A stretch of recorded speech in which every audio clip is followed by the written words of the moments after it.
At the heart of every good story lies a chain of causality. To understand the present, we have to understand the events that shaped it and the order in which they happened. This is especially true of Elden Ring and its fragmented history, pieced together from voice lines and item descriptions. In this video, we'll review a logical order of events, gradually mapping out a plausible timeline.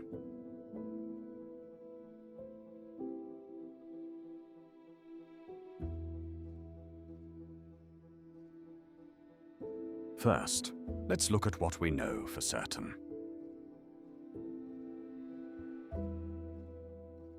We know of at least 3 major eras. The game takes place during the Shattering Era, which began when the Elden Ring was shattered by Marika.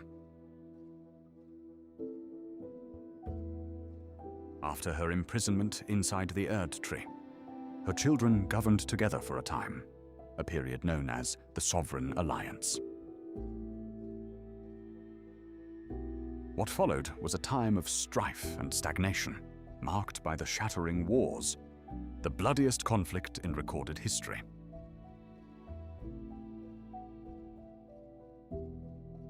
Before the Shattering, there was the Erd Tree Era, which spanned the length of Marika's rule as goddess. After her ascension at the Gate of Divinity, she founded an empire led by Godfrey, her first king consort. Later on, Godfrey was exiled, and Radagon became the second Elden Lord. The Night of the Black Knives was the catalyst of the Shattering, meaning it happened near the very end of that era.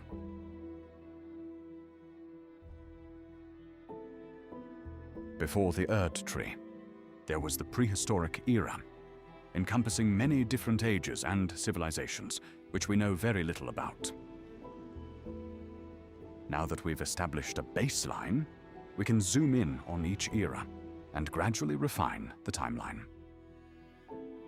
Before we begin, though, here's a quick word from today's sponsor, MANTA Sleep.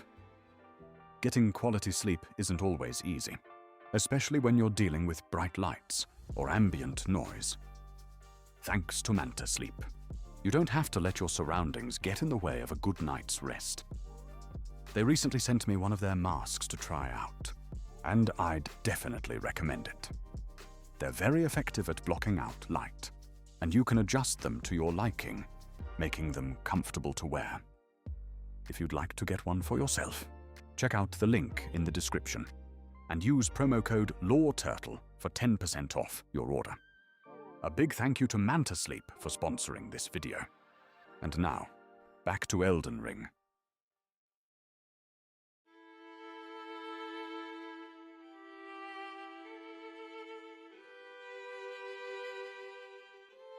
As Marika climbs the steps of the Divine Gate in the DLC story trailer, Leda mentions the rise of gold and shadow, likely alluding to the birth of the Erd Tree and the Shadow Tree. The wording suggests that Marika's ascension and the birth of both trees happened at the very beginning of her reign. In those early years, the Erd Tree flourished with abundance. Its bark was brown, and sacred sap dripped from its boughs, a time which would later be known as the Age of Plenty. At that point, several events happened in quick succession. The Shadow Realm was veiled, and Enarilim was obscured by the Sealing Tree. Around that time, Huara Lu became Marika's consort. He took on the name of Godfrey, first Elden Lord, and was bestowed the Beast Regent Sirosh upon his back. The war against the giants happened at the birth of the Erd Tree, marking the culmination of Marika's rise to power. With the giants dealt with, she and Godfrey started a family.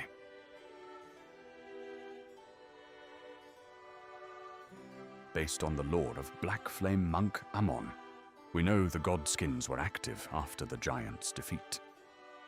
Thus, the god hunt of the gloam-eyed queen and her followers probably happened around that time, during the Age of Plenty. Now that Godwyn was born, Marika likely saw the godskins as a threat. Malekith defeated the gloam-eyed queen, and death was removed from the Elden Ring, which marked the creation of the Golden Order. At that point, the Erdtree's appearance changed, reflecting the new configuration of the Elden Ring, and the Age of Plenty came to an end.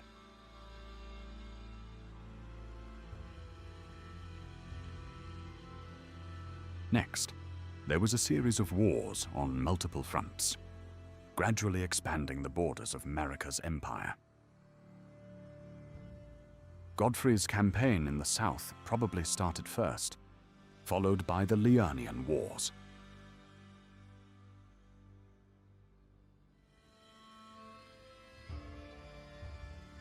Messmer and the Omen twins were probably born around that time. With the Erdtree's armies extended on two fronts, perhaps the ancient dragons picked that moment to attack the capital. They were defeated by Godwyn, who gained their allegiance. The wedding of Radagon and Rennala marked the end of the Liurnian Wars. Not long after, the Carian demigods were born. As a young adult, Radon studied gravity magic in Celia, and also spent time with Gaius and Messmer. At the end of his campaign, Godfrey's grace faded. He and his men were exiled to a distant land, and became known as the Tarnished. Based on several clues, Messmer's crusade likely predates the Shattering and Radagon's reign.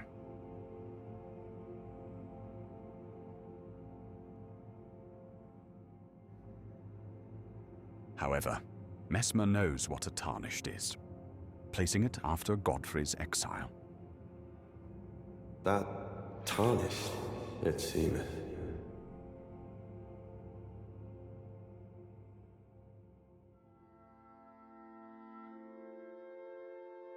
While the Crusaders were stranded and forgotten, Radagon left Rennala and became the second Elden Lord.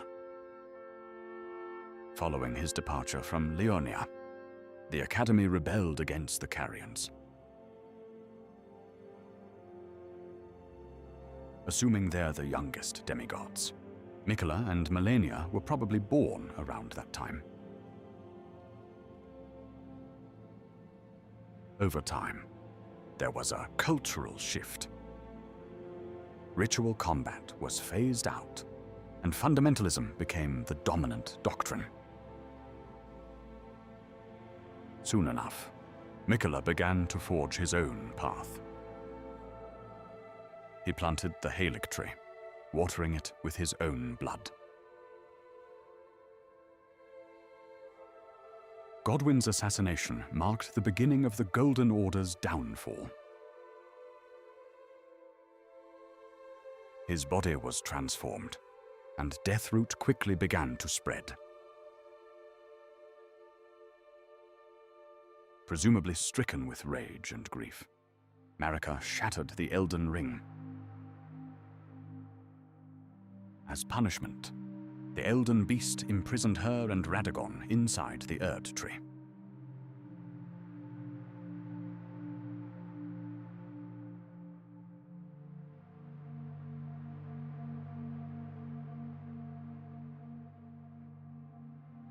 From that point on, the Tarnished began to return to the Lands Between.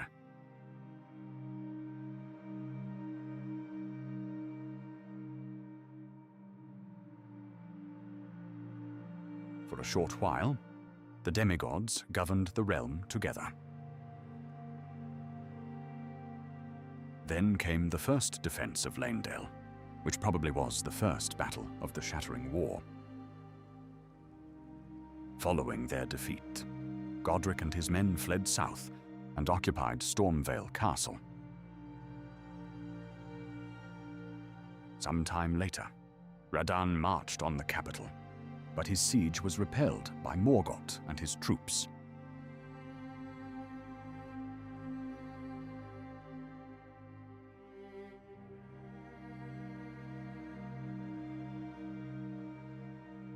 At that point, Rykard fed himself to the god-devouring serpent.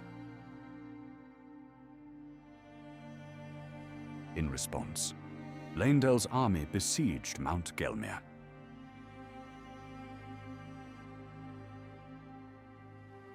Meanwhile, Radahn conquered the stars.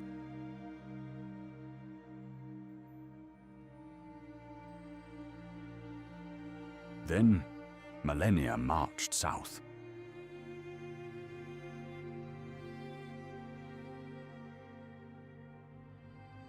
She and Radahn clashed in battle, and the Shattering Wars ended without a clear victor.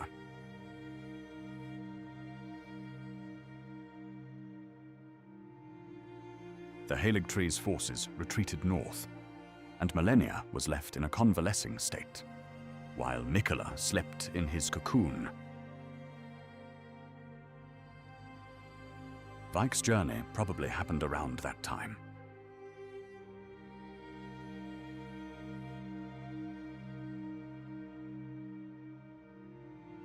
Then, Mohg captured Miquella and took him to his palace. Not long after that, a new wave of Tarnished beckoned to the lands between, including our protagonist.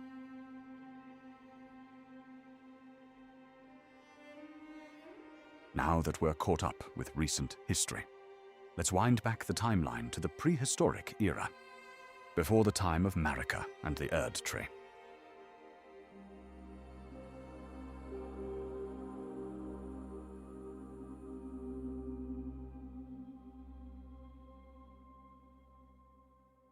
Metyr was the first shooting star to fall upon the lands between.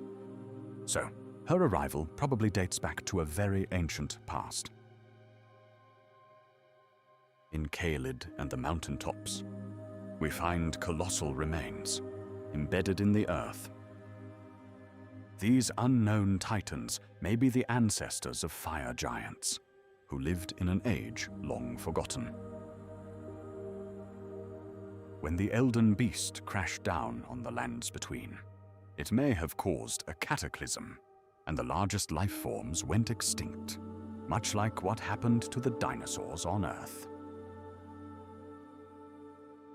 Some time after it landed, the Elden beast became the primordial Elden Ring, which was claimed by Placidusax. From then on, the ancient dragons reigned as rulers of the natural world. Soon after, beasts were granted intelligence, which gave rise to the Beastmen civilization. Then, Baal defied Placidusax, which triggered a bitter war between drakes and dragons.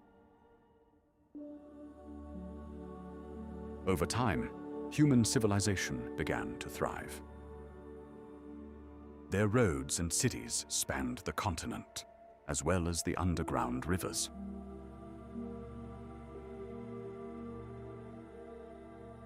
In the north, the fire giants conquered the mountaintops.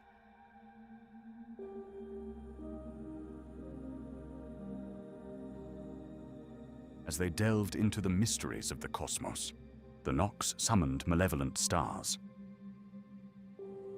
That cataclysm angered the Greater Will, and the Nox were banished below ground. The Fingers and Placidusax were severed from the Greater Will, and the Elden Ring became the Crucible. Then came the Horn-Sent civilization, who worshipped the Crucible, seeing it as a conduit to the gods that abandoned the world. By the time their civilization reached its apex, a species of long-lived humanoids called Numen arrived in the lands between. Among them was Marika, who soon became the new vessel of the Elden Ring.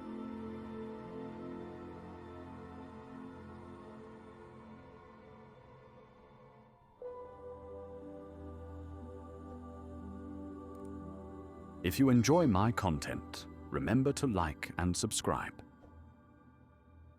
Thank you for watching.